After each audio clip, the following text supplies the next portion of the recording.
Hello everyone, and welcome back to the Calvin Tobin Show. I am your host, Calvin Tobin. Today we have a lot to talk about, so let's get right into it. Oh, right. For Sunday Night Football, we have the Titans face the Chiefs in a low-scoring but high statistical game. And for the Chiefs, they have a brand new wide receiver debuting in this game, and it was Kadarius Toney. Now, he didn't do much, but he did play his part. And in this game, it was a war all game long. It was the Titans defense versus the Chiefs offense, and who was going to be more dominant, and whoever was, that was going to win the game. And it was hard to see and hard to even give the fact that the Kansas City Chiefs could struggle against the Titans defense, but they did the entire game because this was a low-scoring game that we did not all expect at all. Maybe by the Titans, but the Chiefs, they're normally scoring 25 to 30 points, and they just barely squeaked by in getting 20 points. Now, with Tennessee, their offense dominance was almost nothing outside of Derrick Henry, and he balled out. And he balled out normally, even for a good game, because he had 115 yards and 2 touchdowns. But what I mean by that is his quarterback did so bad, it looked like that Derrick Henry was just that dominant, because Malik Willis, he struggled to do anything for the Titans himself. He only had 80 passing yards and 40 rushing yards, which was 120 combined yards. Only 5 more yards than Derrick Henry. And with the 2 touchdown performance by Derrick Henry, he is just inching closer and closer to 80 career touchdowns.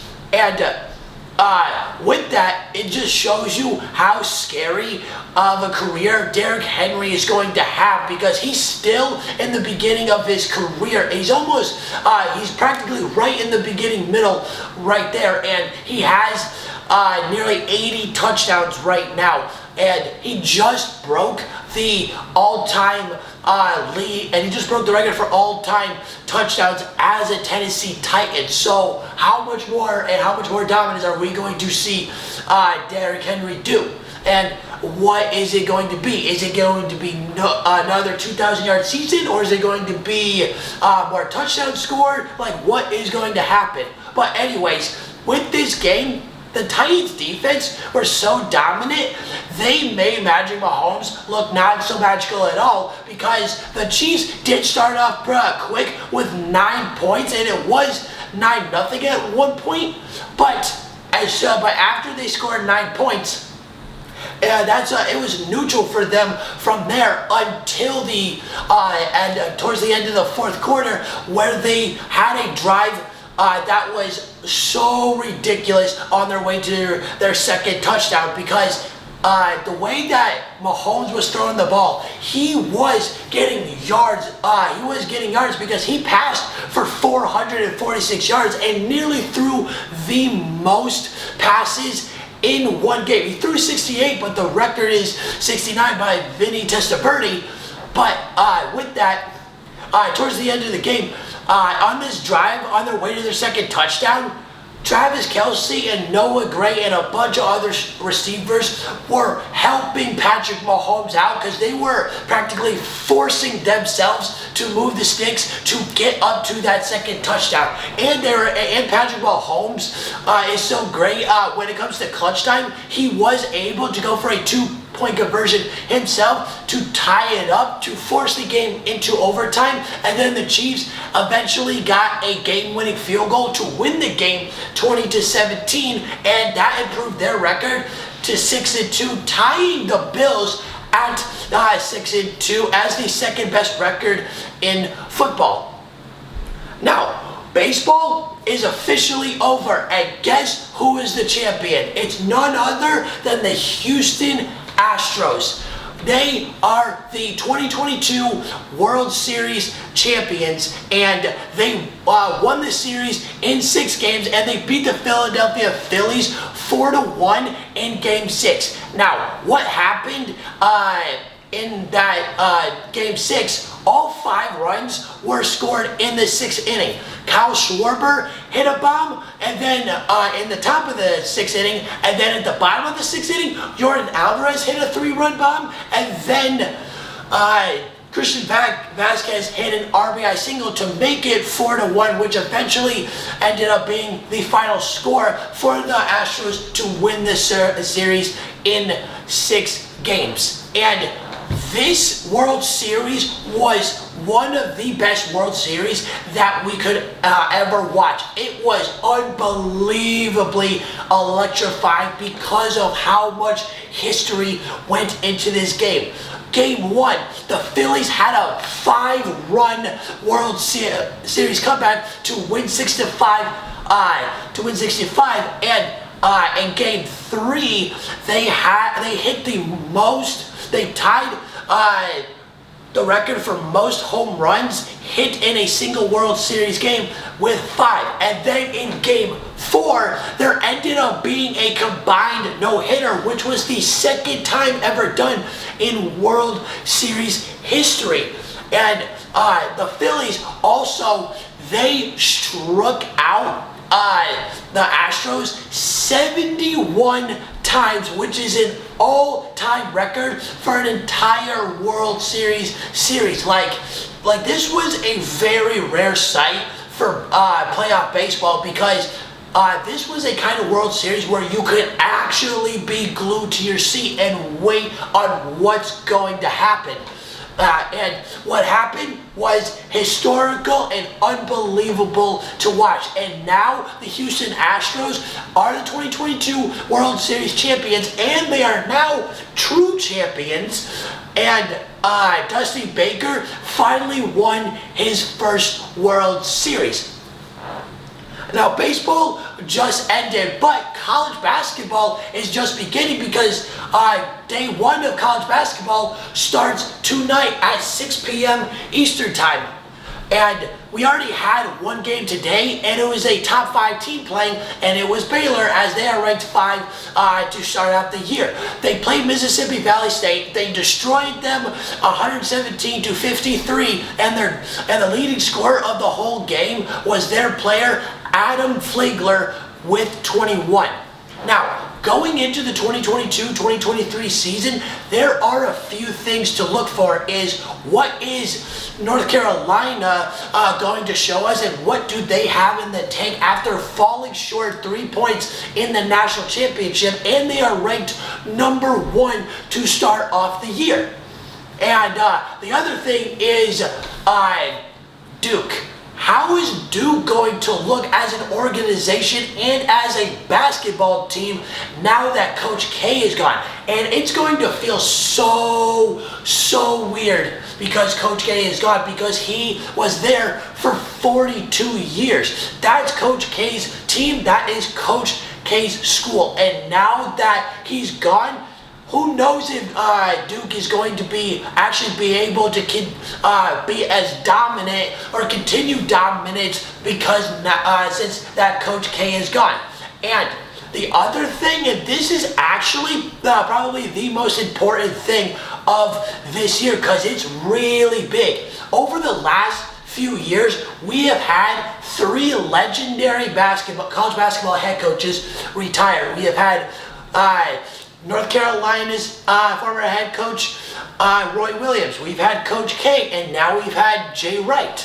All these guys were legendary with Villanova, Duke, and North Carolina. With these guys, they ate, slept, and breathed success with these schools.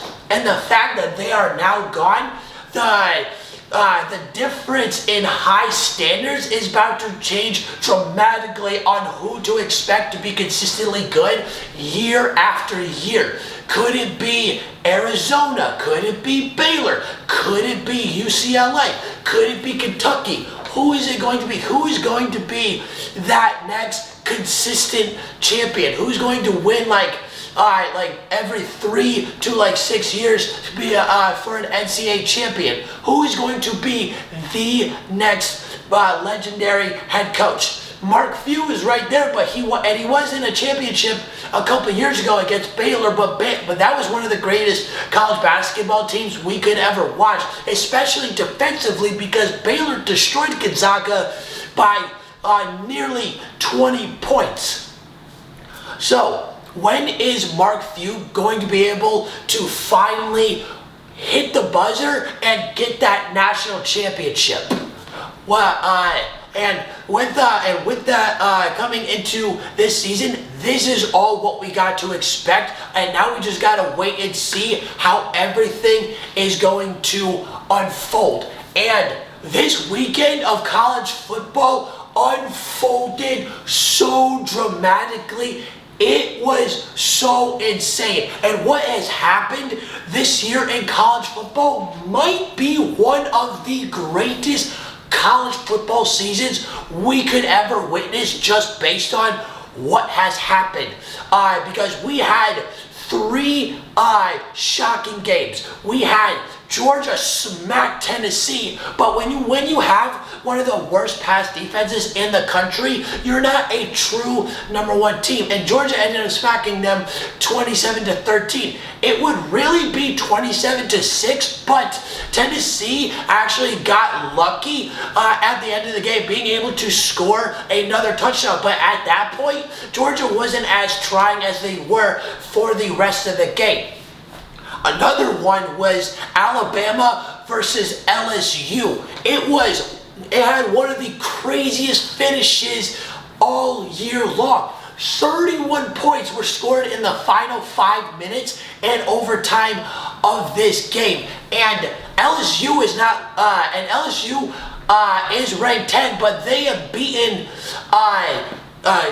two top 10 teams over the last couple of weeks. Originally, everyone is scratching their head at why and how LSU is number 10, even though they got a somewhat lucky win over 7 Ole Miss, beating them 45-20. But with LSU beating Alabama, it's not looking so silly right now. Like, LSU might be a top end team that we might have to have a closer look to towards the end of the season and see how it's going to play out.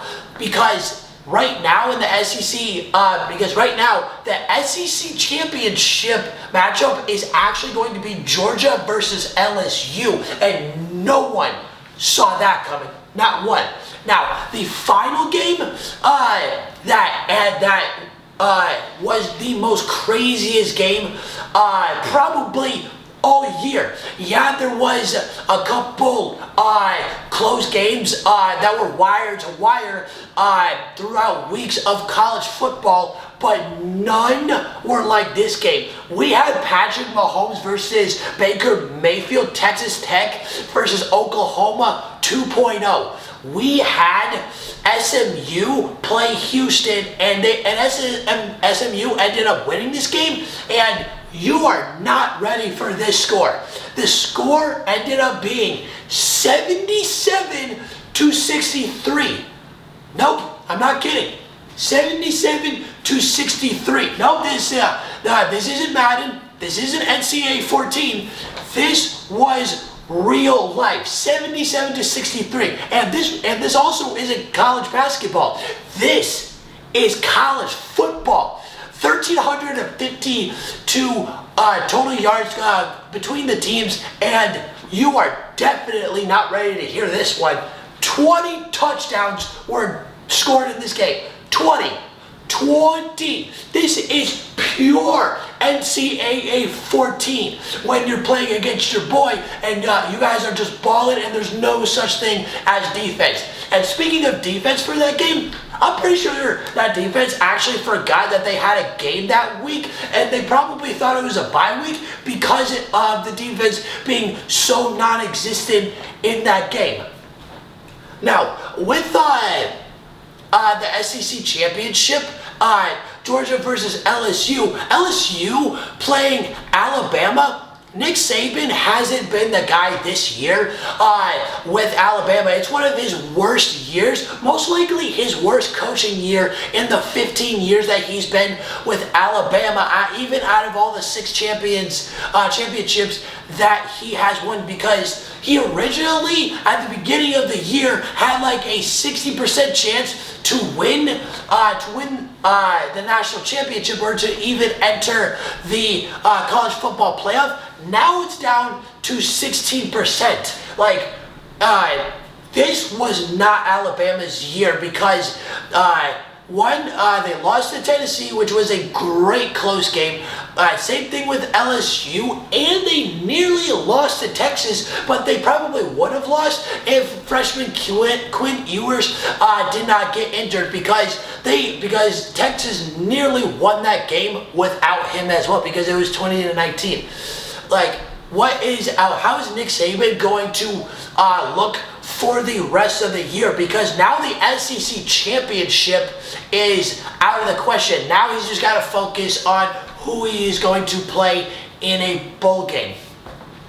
Now, when it comes to balling out, Toronto and Carolina balled out in their game against each other. And in this game, they were looking to move up in their division. And so who is going to get this win? Because Toronto was 6-3-2, and Carolina was 8-2. So how is this going to play out? Who is going to have the more dominance in this game? Well, when it came to this game, in the first period, this game started out fast. There was a lot of roughing for either team, because they were trying to set the tone for the game. Both teams were also passing quick and fast. And that both teams in this first period, they were getting to each other's defensive zone and getting shots off right away to set the tone for the game. And Carolina ended up getting the first goal of the game to put them up 1-0. And Toronto, for the rest of the game, they were able to get 1 goal in the second period, and then they were able to get 2 goals in the third period, which put them on top 3-1. Now, for how much hitting that went in this game, I'm very surprised at how clean the game was when it came to penalties, because there was only 3 penalties committed this whole game. Now, when it came to shot taking, yes, Toronto did win. They had 21 shots and Carolina had 30 shots. But what was really surprising is Carolina blocked 66% of Toronto's shots, and Toronto still ended up winning. But Toronto's defense, they were able to capitalize for that makeup of how many times they were having blocked shots, and they really made the Carolina Hurricanes work for that goal. But unfortunately, all they could get was 1 goal, and they ended up losing the game 3-1 with Toronto out on top. Alright, that's the end of the Calvin Tobin Show. Please subscribe to my channel at Calvin Tobin Show so you don't miss out on any sports news or media whatsoever, and I'm out.